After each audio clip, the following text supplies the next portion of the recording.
Hello.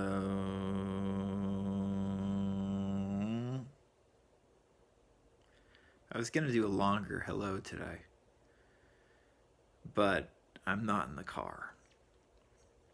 And today's content doesn't lend itself to a long hello, in my humble opinion. But yeah, people have spoken. The hellos are staying in these videos. Sorry, no hello people, but you'll just have to deal with it.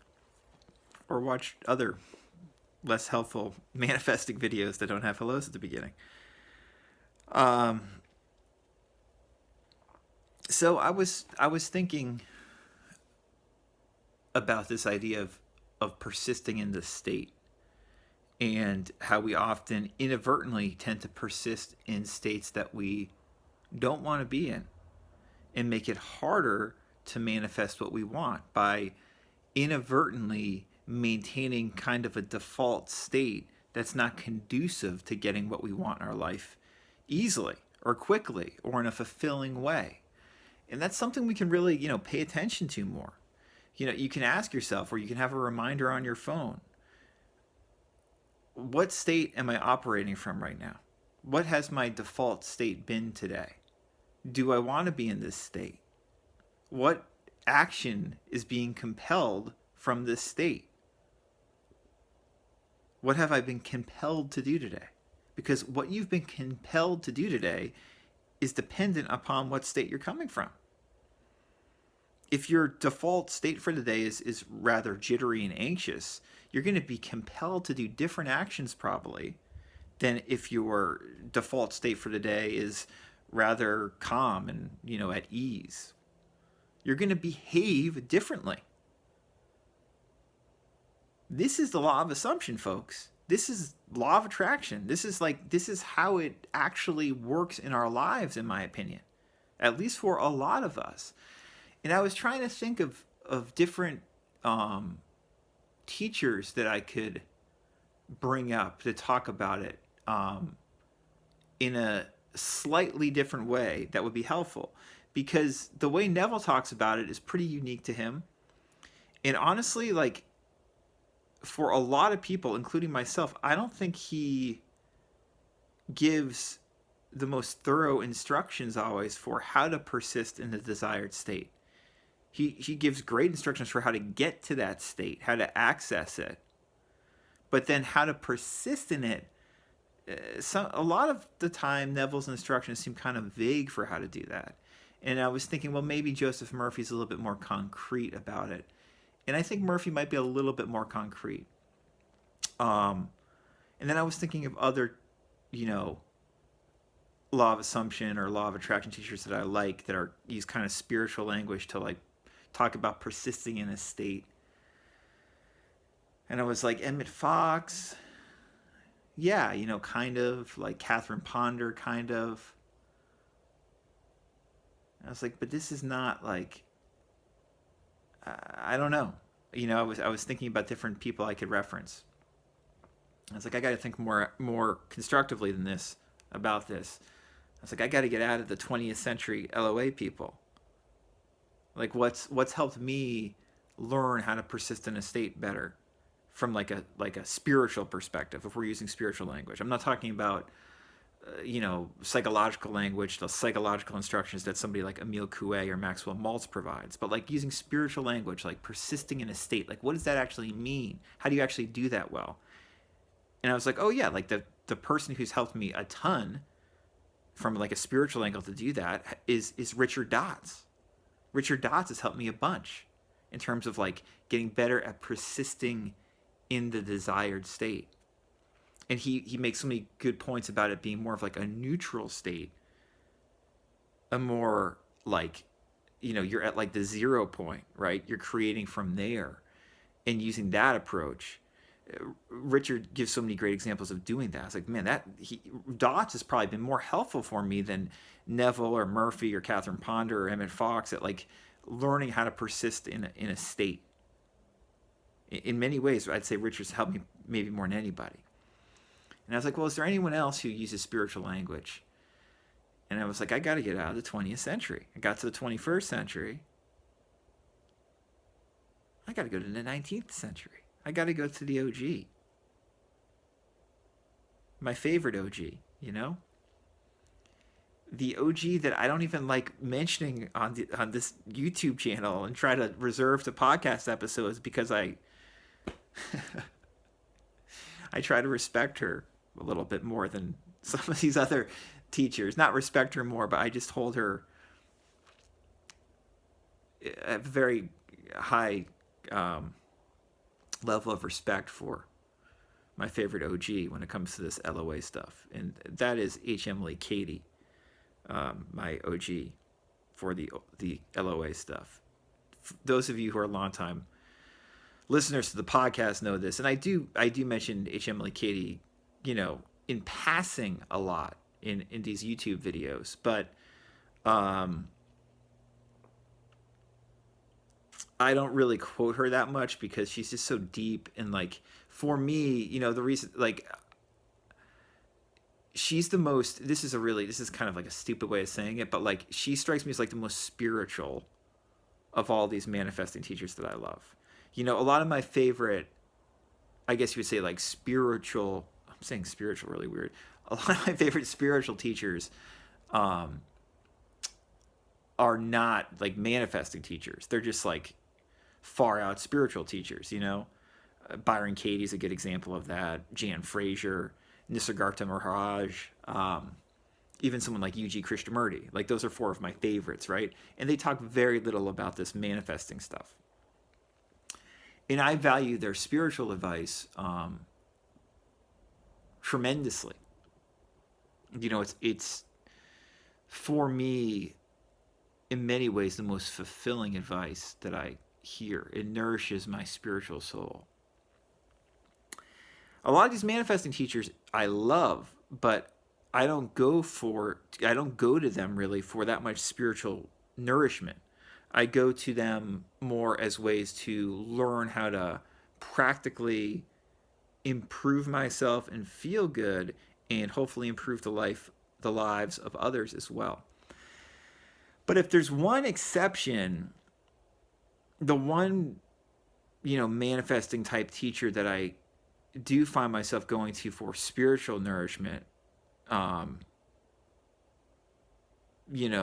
as well as like just giving great practical manifesting advice, is H. Emily Cady.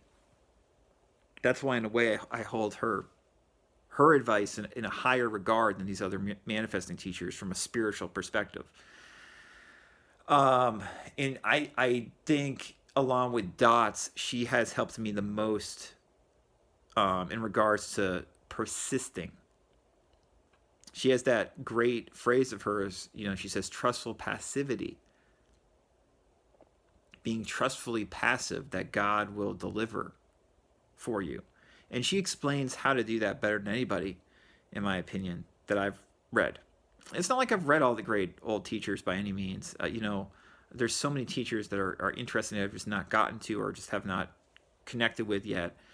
And I'm not trying to read every teacher. I just read, the people who resonate with me, I follow. Neville's one of those people, obviously, as is Murphy, Catherine Ponder, Emmett Fox, Emile Coué, Maxwell Maltz, Richard Dotz.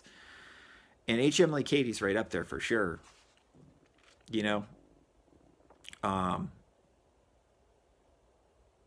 She's just amazing. So I'm going to read a long excerpt. My 15-month-old is napping in the other room. So this might have to be a two-parter if she wakes up. This is an essay that H. Emily Cady wrote, I believe, in 1892. She might have slightly revised it after that, but it's like 130 years old.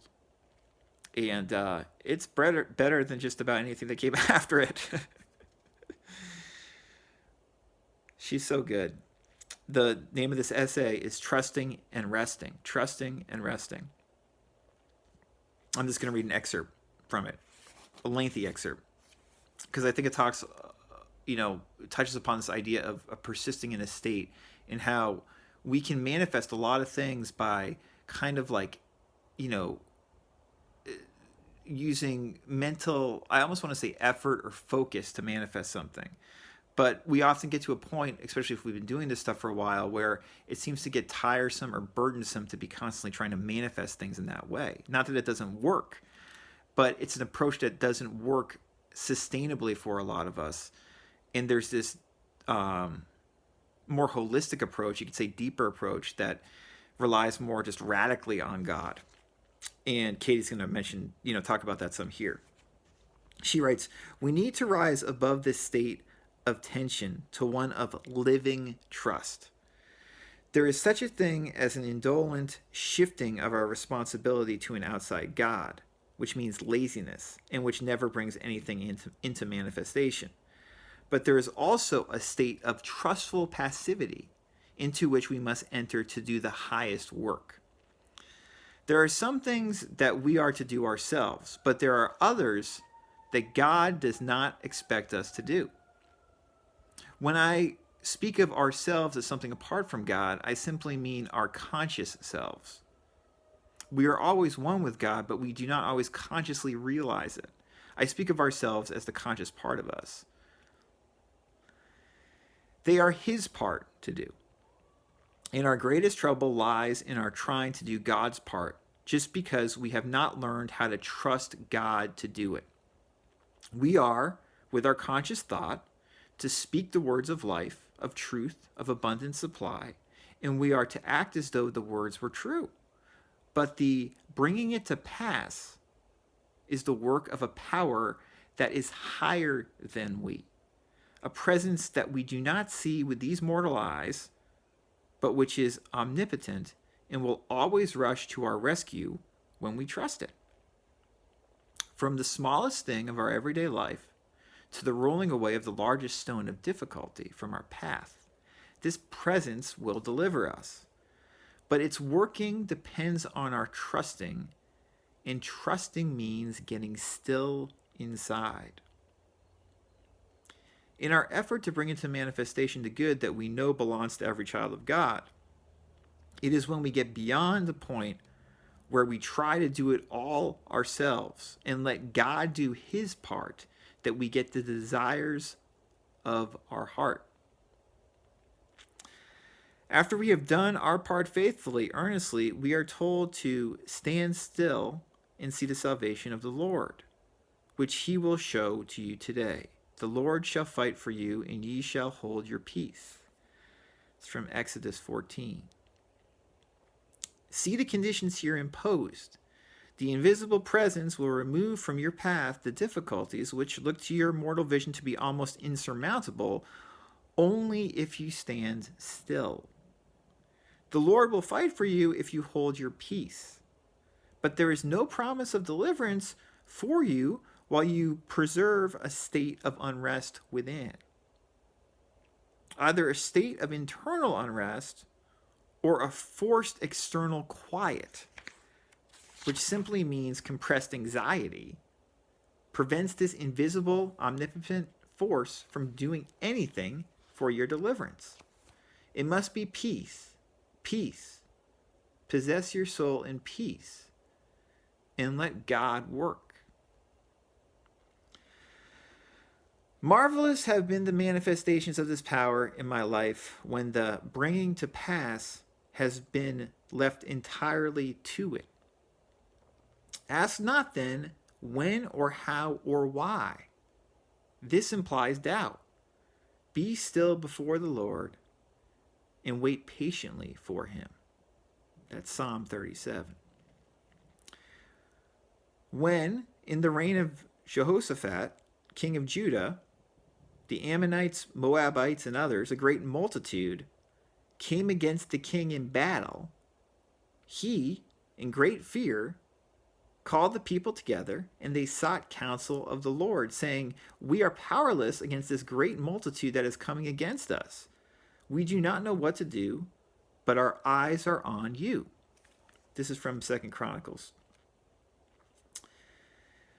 Then the Spirit of the Lord came upon Jehaziel, and he said, listen, all Judah, thus says the Lord to you, do not fear or be dismayed at this great multitude, for the battle is not yours but God's. This battle is not for you to fight. Take your position, stand still, and see the victory of the Lord on your behalf. Tomorrow, go out against them, and the Lord will be with you. My friend, the battle you are trying to fight is not yours, but God's. You are trying to heal. You are trying to hold vigorously to the law of good in that very trouble at home that the world knows not of, but which at times nearly overwhelms you. Be still. Let go. The battle is God's, not yours. And because it is God's battle through you, God desiring to manifest through you, victory was on your side before the battle began. In your consciousness, for that is the only place where there is any battle. Can you not calmly, even with rejoicing, claim the victory right now because it is God's battle? You need no longer fight this battle, but stand still, right where you are today in the struggle to overcome material things, and see the victory of the Lord on your behalf. Does some doubting Thomas say, yes, but I must have money today, or I must have relief at once, or this salvation will come too late to be of use, and besides, I do not see how? Stop right there, dear friend. You do not have to see how. That is not your business. Your business is to stand still and proclaim, it is done. God said to Jehoshaphat, tomorrow go out against them. That is, they were to do calmly and in order the external things that were in the present moment to do, but at the same time, they were to stand still or be in a state mentally of trustful passivity and see God's saving power. Jehoshaphat did not say, but Lord, I do not see how. Or, Lord, I must have help right away or it will be too late, for already the enemy is on the road. We read, they rose early in the morning, and as they went out, Jehoshaphat stood and said, listen to me, O Judah. Believe in the Lord your God, and you will be established. And then he appointed singers who should go forth before the army, singing, give thanks to the Lord, for his steadfast love endures forever. All this and not yet any visible sign of the promised salvation of the Lord. Right into the very face of battle against an army mighty in number, singing, give thanks to the Lord. Are you any nearer than this to the verge of the precipice in this material condition that you are trying to overcome? What did Jehoshaphat do? Did he begin to think or pray hard and forcibly? Did he begin to send strong thoughts of defeat to the opposing army and exhaust himself with his efforts to hold on to the thought until he should be delivered? Did he begin to doubt in his heart? Not at all. He simply remembered that the battle was God's and that he had nothing to do with the fighting, but everything to do with the trusting. Further on we read, as they began to sing and praise, the Lord set an ambush against the Ammonites, Moab, and Mount Seir, who had come against Judah, so that they were routed.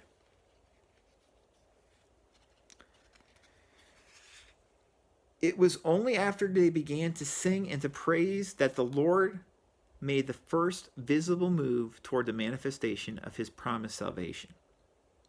It may be so with you. You may be at the very verge of apparent failure and the overthrow of the cherished principle. Your friends are already beginning to speak disparagingly to you of your foolish trust, saying, you must do something in this matter. Fear not. Just try to realize that the battle is God's through you, and that because it is God's battle, it has been victory from the start and can never be anything else. Begin to sing and praise God for deliverance. And assuredly, as you do this, giving no thought to the when or the how, the salvation of the Lord will be made visible, and the deliverance as real as it was in Jehoshaphat's case, even to the gathering of unexpected spoils that will follow. For this narrative of Judah's king further says, when Judah came to the watchtower of the wilderness, they looked toward the multitude. They were corpses lying on the ground. No one had escaped. When Jehoshaphat and his people came to take the booty from them, they found livestock in great numbers, goods, clothing, and precious things, which they took for themselves until they could carry no more. They spent 3 days taking the booty because of its abundance. Again, this is in the 2nd Chronicles. So God delivers when fully trusted, perfectly, fully, even beyond anything we have asked or thought, adding good that we have never dreamed of, as though to give double assurance of God's favor and love to anyone who will trust God. This is the victory of the Lord on your behalf when you stand still. That's H. Emily Cady from Trusting and Resting. And with that great story from Chronicles, 2nd Chronicles.